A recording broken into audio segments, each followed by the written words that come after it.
Thank you for joining the session, the second session after the lunch, which is easier than the first one. So we have a very exciting topic today to talk about, from gut to health to gourmet, functional food. So here in the UAE, health and well-being is not just a buzzword, they've become a lifestyle. So from fitness to fasting, from organic to longevity, focused diets, consumers are expecting more from what they eat. They are looking for groceries that not only nourish, but support a longer and better quality of life. Today we are joined by a brilliant mix of founders, marketers, and retailers who are not only responding to this demand, but actively shaping it. We will explore how this trend is changing product innovation, shelf strategy, pricing models, loyalty programs, and consumer behavior here and beyond. So let's dive in. I think the introduction was already done. I don't have to talk too many details about who you are and who you're working for. So I would just start with the first question about the new health culture in general. So I would like to ask all of you, what do you see as the key drivers behind the rise of functional food? Whoever wants to start. I think just the internet plays a huge role. I think in terms of healthy foods, especially in Asia, where in the dishes and our ingredients, we use very herbal, medicinal ingredients, and we have specific dishes that you eat at certain times of the year. For example, in the summer, you'll have samgyetang, which is a chicken broth with ginseng and things like that. So we're quite conscious about it.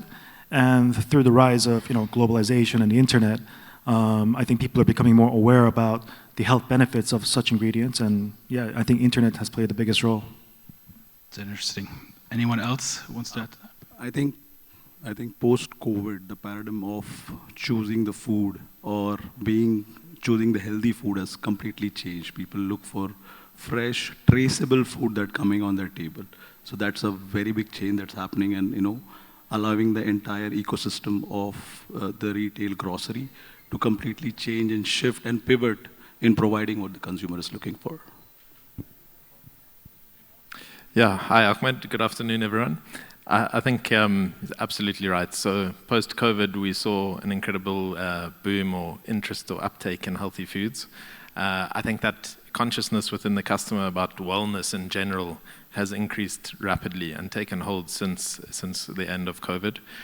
Things like, am I getting enough sleep? Am I thinking about longevity? And I think food has a massive role to play in that. And I think at Spinneys, that's where we've been focused on, where customers are looking for functional foods to provide preventative health benefits to them. It's up to us as retailers to make sure they have these options, and we're talking to them in the kind of language they expect when they're looking for adaptogens or whatever it may be. I think Chang is 100% right. The internet has played a crucial role in driving that, but the consciousness on wellness has definitely expanded post-COVID. Yeah, I think with the rising awareness in the health and wellness space, I think the consumers, as well as with the increasing awareness about the gut health and the role it plays in feeling healthy, consumers are becoming more and more aware about the ingredients that they are putting on their plate. They are closely looking at the ingredients, and they're looking for more organic, natural products that kind of help them live better, and more which will help them tackle their health, and more preventive health measures which they can take up through the products, and something which is unprocessed. And I think with this increase in awareness, more and more functional foods are becoming more in demand for the consumers. So yeah, I think it's all about awareness which is rising, and preventive healthcare measures which the consumers are interested in, and then looking for more unprocessed single ingredients. I think these are the key drivers. And I think in our company, this has been the core of what we do and what we stand for from the beginning. I think we are the primary supporters of gut health. Fantastic. Thank you for your input and this kickoff question. So, Warwick, how much impact do social media influence and wellness trends have on consumer behavior? So we talked a little bit about the internet, but to go a little bit deeper on that. Yeah, sure. So I think I mean, all media channels that we are using are extremely important, but globally, social media has proven to be the medium to reach the most people. We can see that the use cases all over the world. And I was attending a conference last week where the guys from TikTok were talking about TikTok Shop. And they've managed to transform TikTok Shop in the US to a great commercial model, where they're now the 8th biggest e-commerce health and beauty retailer in the US. So, and 89% of those sales are driven through influencers on TikTok. So yes, we know influencers have a sway over customers in terms of purchase decisions, but social media has now evolved into the space with TikTok Shop, where you can purchase straight away as soon as you've seen that product, and made the use case and the user journey a lot easier. So social media, absolutely vital, one in influencing, and then for us to look at how we can make that purchase and that transaction easier for the customer. Fantastic, thank you. Again to Warwick and also Chang. Do you notice any regional differences? So in our chats that we had before, we had a call, you guys travel to Germany, to other countries in the world, to Asia, to see how other consumers and retailers are tackling those trends. So like what kind of regional differences do you notice between, for example, let's say GCC, UK, Europe and Asia, and how consumers embrace health-forward products? I personally think Dubai is quite progressive when it comes to kind of healthy products. I think in general, the population here is quite health conscious. They like to exercise, they like to eat healthy. And that's why you see a lot of kind of gluten-free, dairy-free products. That's a lot more kind of in the market compared to even Korea. You know, I think we're less picky about that. But also what's interesting is seeing the products on the shelves. So recently they allowed ginseng to be displayed in supermarkets. You'll see a lot of like turmeric pills and supplements and kind of healthy food products, kombucha as well, in the supermarkets. So just by seeing more choice, I think we can understand that there's definitely a growth in the market. Yes, I think as was mentioned on the previous panel, the UAE is quite a unique place, over 200 different nationalities, also a very young, aspiring population. And I think health and wellness, you can see that through the health and wellness trends in our market. I think it's also in a very aspirational space, which may be different from other markets like boutique wellness centers, the fitness scene, as Chang mentions. Whereas I think in other markets like the UK and Europe, especially where labeling regulations are a lot more mature, health and wellness is a lot more closely linked to sustainability, gut health, organic, those kind of areas. And then Chang would know this a lot better than me, being at 1004 Gourmet, but in the Asian scene, it seems that a lot of the traditional kind of ingredients are much more rooted in functionality than in other markets, like Chang mentioned, like turmeric and ginseng. These functional benefits are inherently, have always been there. And I think that is very unique to the way the Asian market sees functional foods. Fantastic.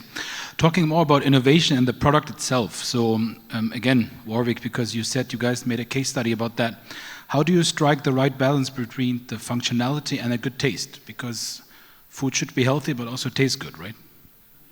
Yeah, absolutely. So I don't think we can see those as mutually exclusive anymore. They have to sit together. Our food has to be offering functional benefits and delicious. So, and we see that play out in categories all the time, where the most delicious protein bar, providing the right functional benefits with the clean label, will drive the most sales within the category. We've also seen that in our on-the-go offerings and our daily counters, where we offer an array of salads. The product has to taste good, it has to be clean, and it has to be providing those right functional benefits. So nourishing and functional benefits and delicious all alongside each other. Fantastic. So which product categories are currently seeing the most innovation, Thomas and Ashwinii? Okay, so there's a few key categories here that we're seeing. And to help us understand this, we really pay close attention to some key indicators. We use technical reports from Nielsen, trusted sources like that. We also look at other emerging markets that really lead the way in terms of health and nutrition, such as Australia, Japan, and also Sweden.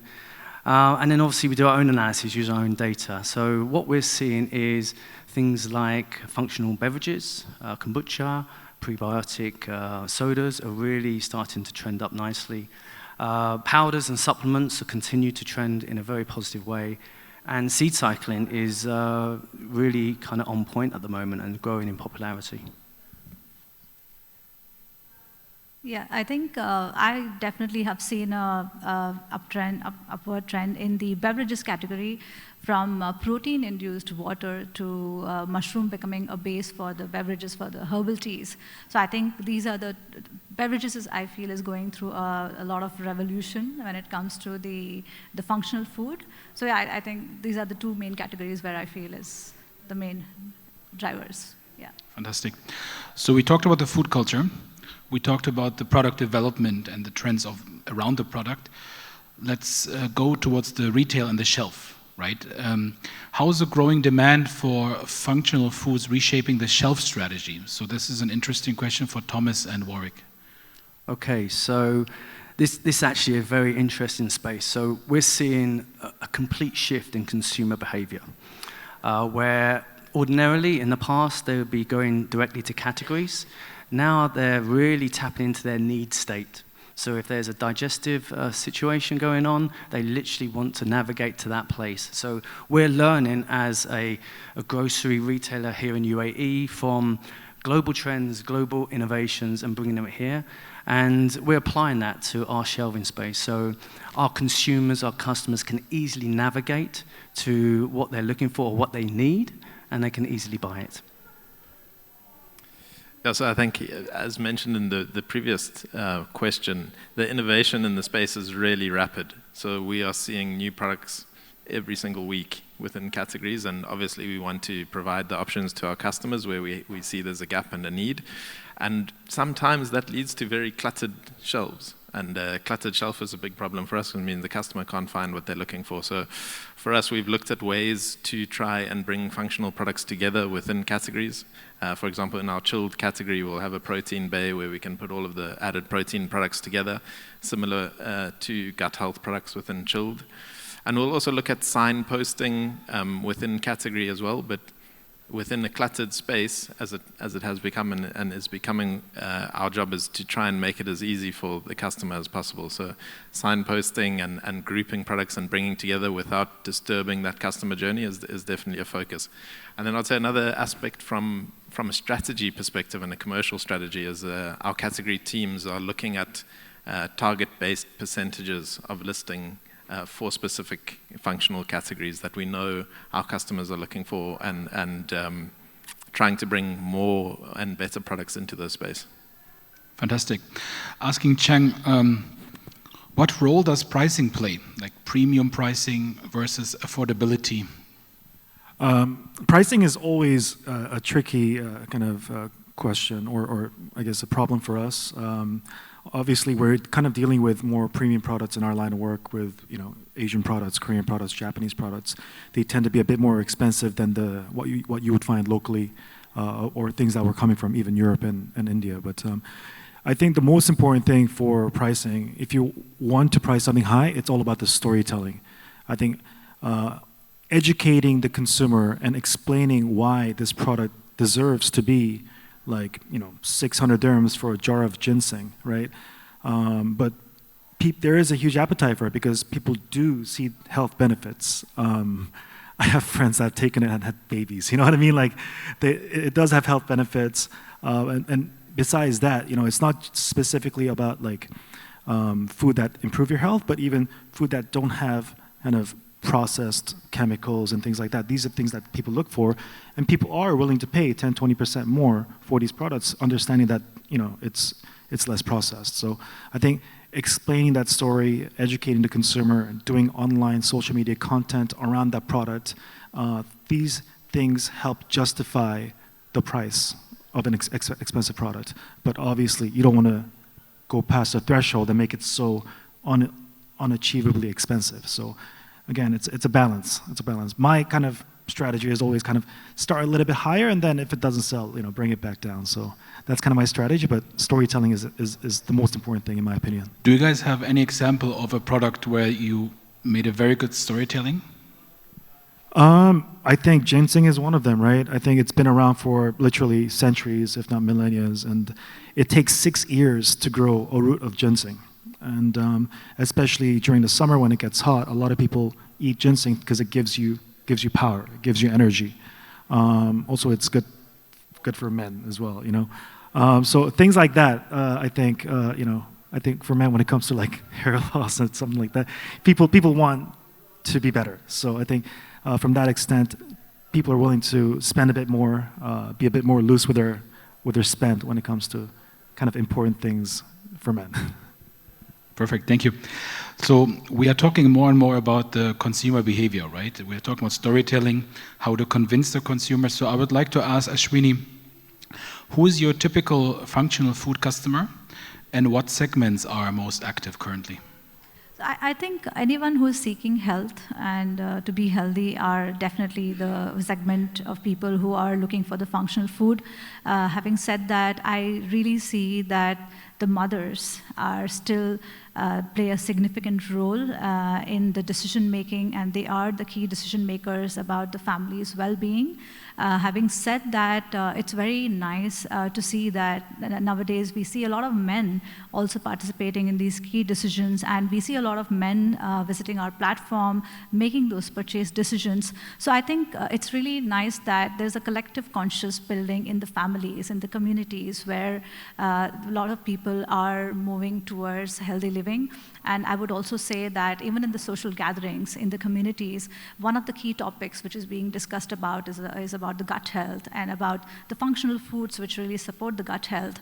So I think these are the segments I would say. And another important thing is that there's a lot of conscious and awareness building among the youngsters is also something which I really see. Although there has been a wave of autism, obesity and things like that, but now I see there's a lot of youngsters taking charge of their health, and they're becoming more and more focused about the gut health. So I think the segments are there in the parent age group, the mothers and the young mothers and the middle-aged people, but at the same time I would say even the youngsters are catching up on the trend. Yeah. Very nice. And I think it's good that more and more young people care about this, because when you look at the medical field, the numbers of young people with colon cancer is massively increasing, right? Absolutely. And I think, like I said, the social media is playing a big role in setting the trends, and the social media influencers are a good thing that is happening, where they speak about the gut health, they speak about what they were and what they have transformed into, and that's playing a big role in youngsters making those decisions. And when the social media influencers talk about how they transform themselves with the use of different products, I think that's playing a big role, and I think the segment is just growing, and that's a great news. Fantastic. So talking also about loyalty, so how do you foster loyalty through content, community, education, or like rewards programs? I would like to hear this from Thomas and Ashwinii, because you have stores, you don't. So how do you do this? So, yeah, it's a great question. And it's actually evolved quite rapidly over the last couple of years. So traditionally, the points program with some kind of special added benefit would really encourage and nudge people to come often. However, it has shifted. And in terms of content, it's really about how we convey and educate the benefits of certain products, and so, especially when we're talking about functional products. If we can clearly articulate that, then we can understand and convey the benefits, and sometimes we can charge a premium as well. In addition to that, in terms of Grandiose, we work very hard in having this education piece on social media. We have special recipes that, again, feature many of our functional products and brands and recipes. In addition, we actually go further. We actually have, in our stores, we hold workshops. And just yesterday for International Sushi Day, we had a workshop masterclass teaching adults the fine art of sushi making, which was actually, we had a full house across many stores, which is fantastic. And earlier this year, we actually launched something called a Kids Kitchen, where we're trying to educate with our expert chefs, trying to educate the little ones, taking their first steps in making products and dishes in our stores, and hopefully putting them on the path to being little master chefs. Fantastic. Ashwinii? Yeah, I think in my case, to build the loyalty for the consumer, it is not just about the various things like the loyalty points or the rewards. I feel it's a collection of everything. So for us, the educating the consumer has been very, very important. We've started from there. We started with the workshops, educating the consumers about the various new products that we brought into the market, which were not even heard of. And we kind of showed them the benefit of the product and how to use the product. And in addition to that, I personally feel that the consumer wants to be heard. Communication is very, very important. They need to be made feel that they are heard, respected, valued. So at Rootz, it's in our DNA that the communication is a very important role, and to the consumers, we are available, approachable. And unlike the other hypermarkets, if there's any even smallest of a complaint or a smallest of a concern is addressed with a lot of interest and with a lot of patience. And I think that's very important in building a strong customer relationship. And I think and it has to be a very community-driven customer relationship that you need to really build and you need to keep focusing on. And I think that's what we really do, and that's what we really believe in. And I think that has really helped us a lot. Fantastic. So we learned a lot about storytelling, and I think one final piece of storytelling is labeling, right? How important are labels like clean, organic, sustainable, keto, vegan in your shopper's decision, Pravin and Warwick? I think label is equal to trust. Customer wants to see where is it coming from, what are the contents of it. Customers are going to an extent, even for a small peanut butter, they want to see the quantity of protein in it, the carbs and all of that. What has also impacted this is the influencer marketing a lot. People try to take the products which is promoted a lot by the influencers they follow, and then they go by the labeling that they have addressed. It also contradicts at times. Now we have spoken about for health, for trust, for looking at the traceability of the product, people look at label, but at times, even certain products which is not healthy, but is into virality, people still go for that product just because the name of that product is something that has gone viral. So labeling is very important for creating that trust and showing the consumer that what you're eating is healthy and where is it coming from, and what has been used to produce it. Just to add to that, in many of our stores, we have thousands, tens of thousands of SKUs. And like you said, it can be overstocked or overstacked, and it can be quite overwhelming for our consumers. So we have a duty of care to ensure that they can navigate the aisles very easily. And again, there's clever things that we can do and we have done to apply things that can help easily navigate to what they're looking for. Again, going back to that need state. So rather than just looking for, let's say, a particular product, we're talking about digestion care. So how to really easily navigate to digestion care. In addition to that, if consumers want to do a deeper dive, we have cleverly placed QR codes where they can scan that and go to our app or go to the web and actually find out more about particular products, brands, and their functional benefits. Yeah, I think both the panelists mentioned it. For us at Spinneys, it's two areas mainly when we look at labeling. It's about trust and it's about navigation. So Spinneys is a brand that's been around since 1924 with its first store in Egypt. It's in Dubai since 1961. It's taken us a very long time to build up trust with our customers, and we can break it with one bad experience. And I think a lot of people overlook that when we're looking at labeling. Our customers want to be assured that that label has gone through the regulatory checks and that it holds a lot of integrity in the claims that it's making. So for us, that's absolutely vital. And it can be challenging in a market where we have different types of organic standards, for example.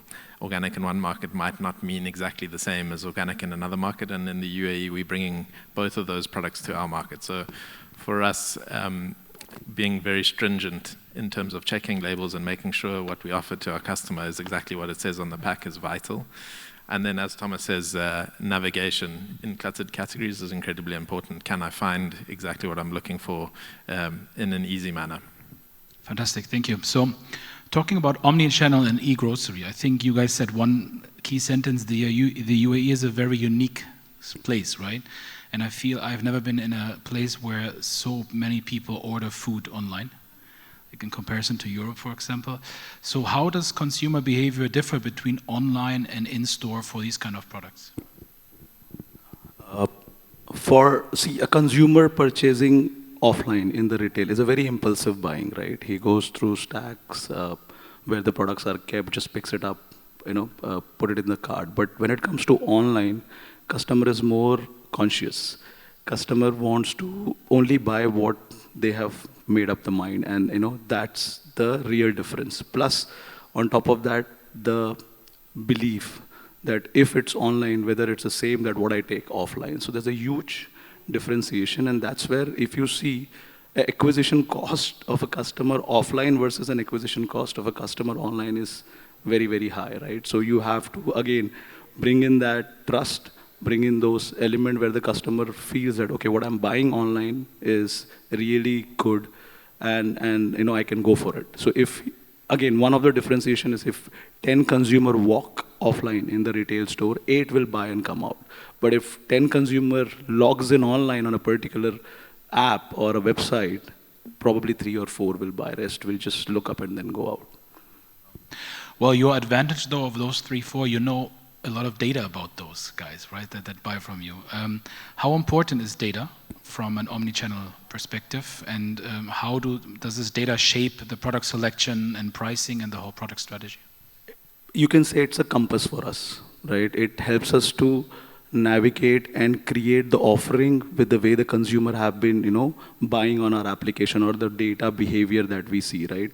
So we place our pricing in such a way that is working out. We double down on our products, make it more better, and what is selling a lot. Probably we also work in what is not moving out of the shelf to bring it element of discounting, and we see that if last it was sold, why was it sold, right? And all of this data helps us to one of the important aspects, which is controlling wastage, right? So the data on the omni-channel is very, very critical. So we treat it as our Bible, or something that helps us to create our strategy in all aspects.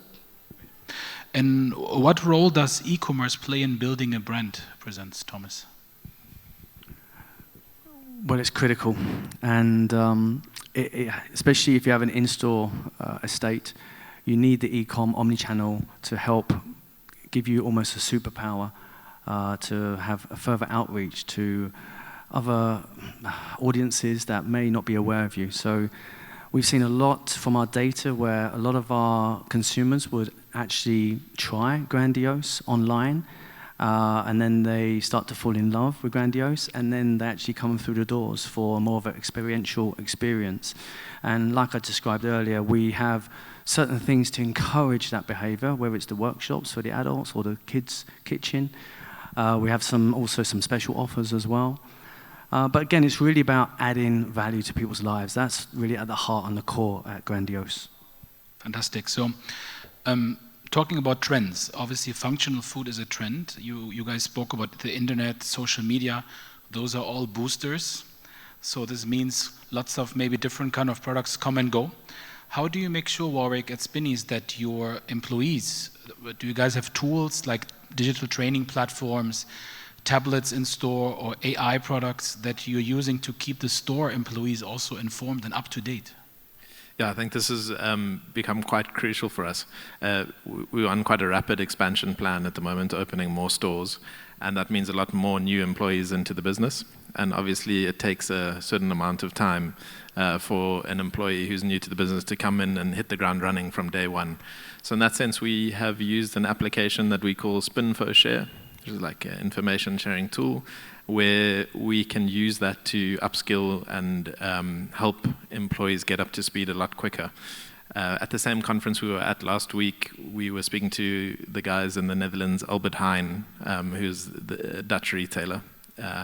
And they have started integrating AI into their employee app in a very meaningful way. So the employee has an assistant in his pocket. Sometimes they have a problem with a lot of new employees coming to the store as well, and their employees might only be working 2 hours a week, the nature of the Dutch market, or they might be there for a month and then go. And when the employee is new, he's not necessarily wanting to ask questions to his manager straight away. He might be shy or embarrassed. And the AI assistant in the form of the Albert Heijn app has been crucial for them in terms of upskilling them very quickly. I think we've all seen Gen Z likes to talk to their AI assistants instead of typing it in. They're talking, they're having conversations.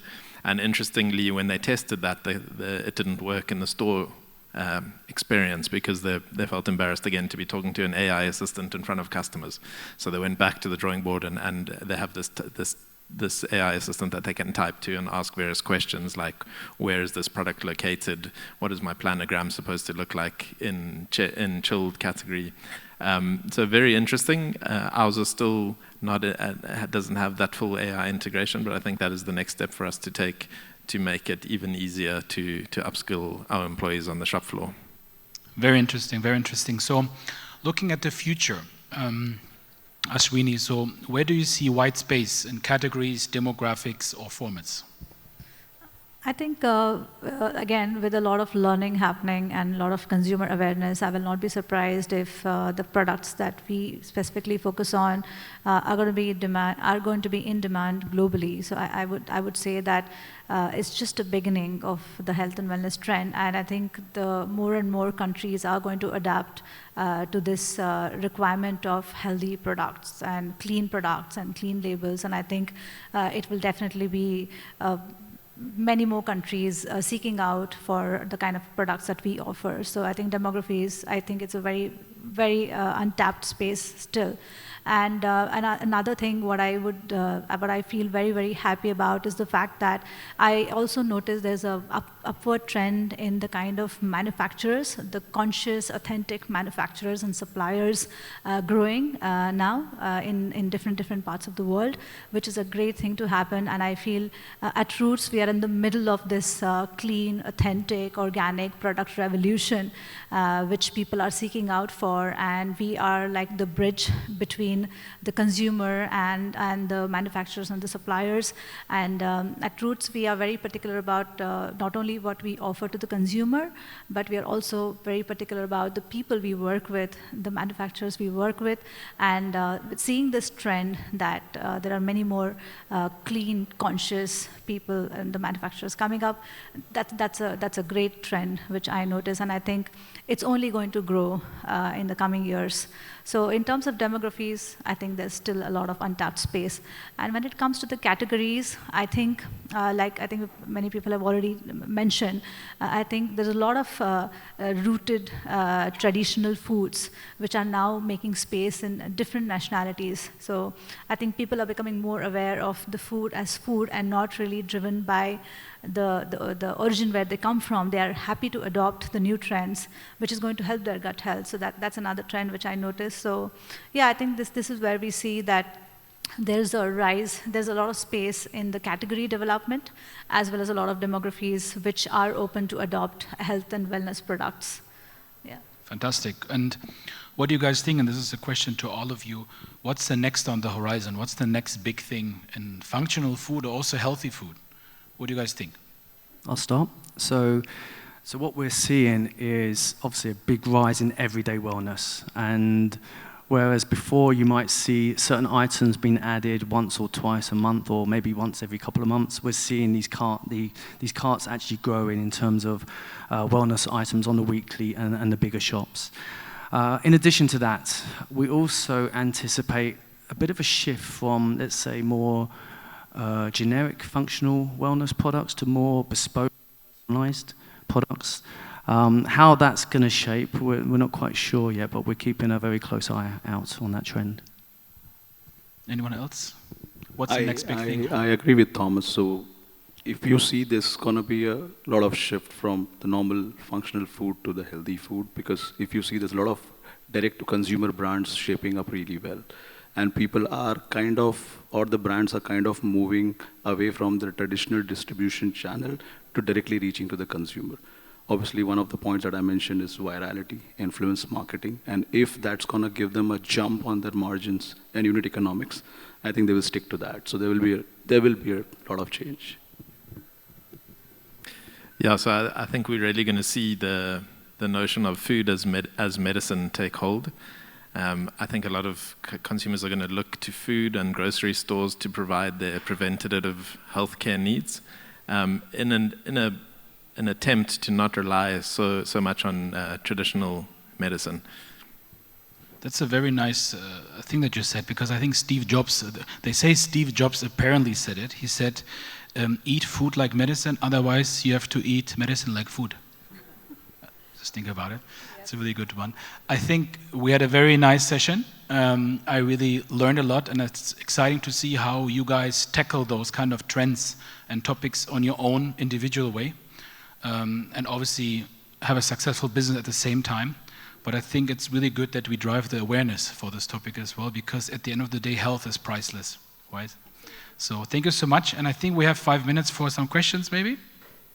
Yeah? Perfect. Thank you. Go ahead.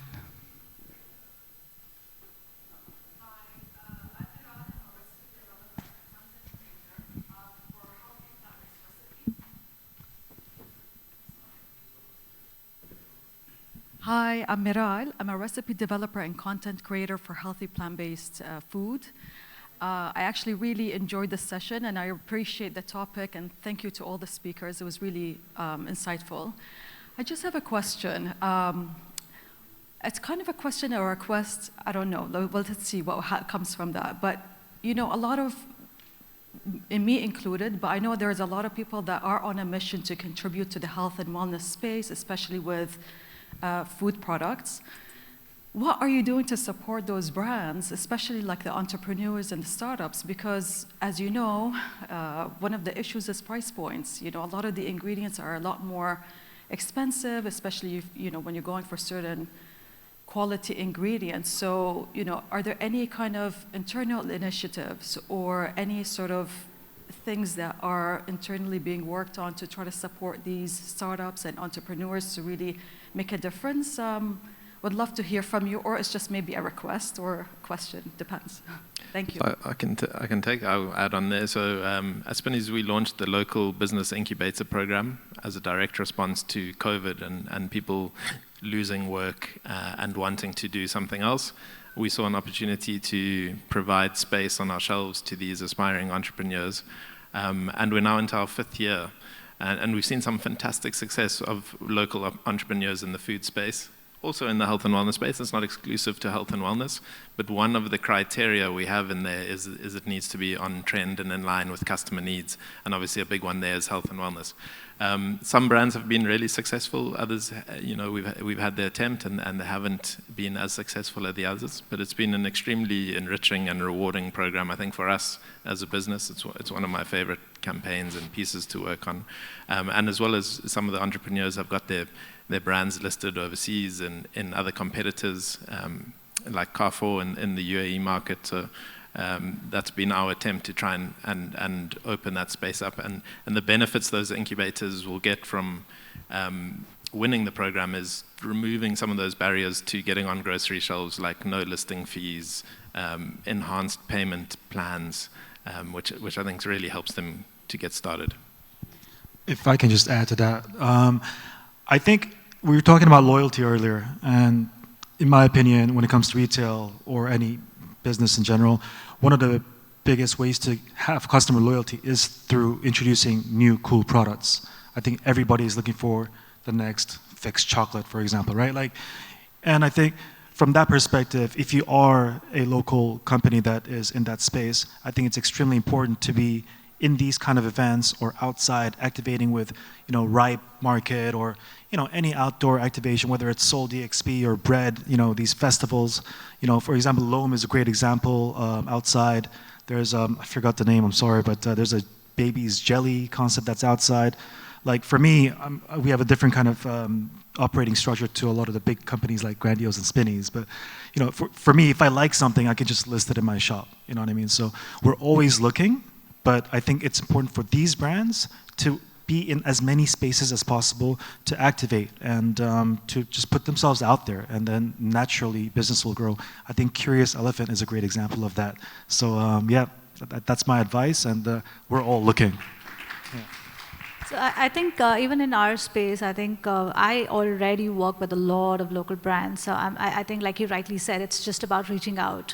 Just reach out. And like I said, we may not be like the Spinneys and the Grandiose, where there's a lot of layers, right, in terms of listing. And in my case, if I like something and if I really believe in that product, even if it is not trending, I would go for it, because I personally feel that there are a lot of individual people who are experiencing different kind of lifestyle ailments, and they're trying to find solutions for it, right?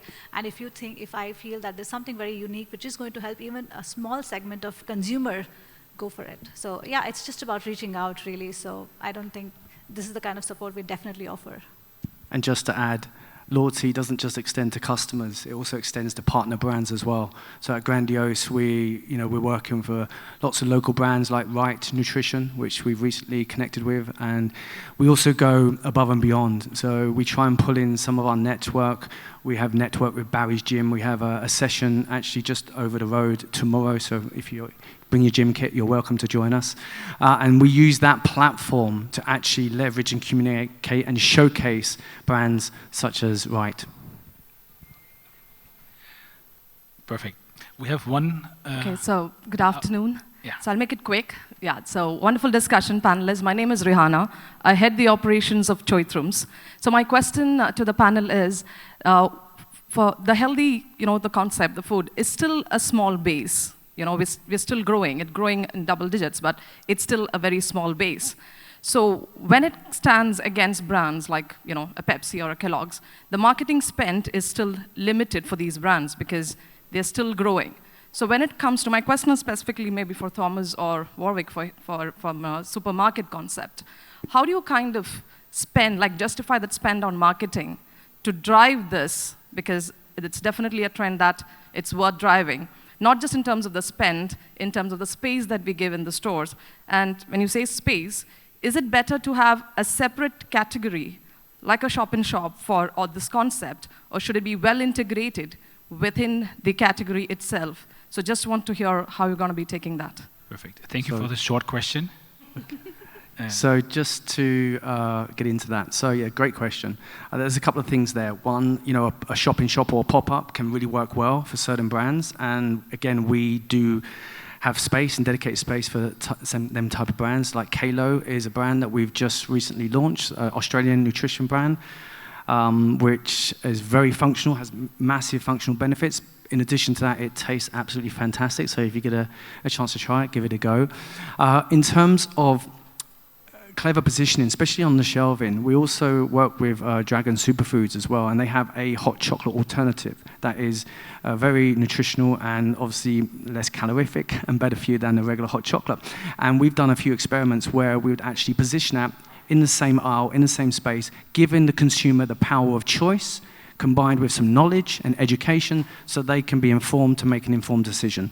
And also, there's other things that we do as well to help promote new and emerging brands.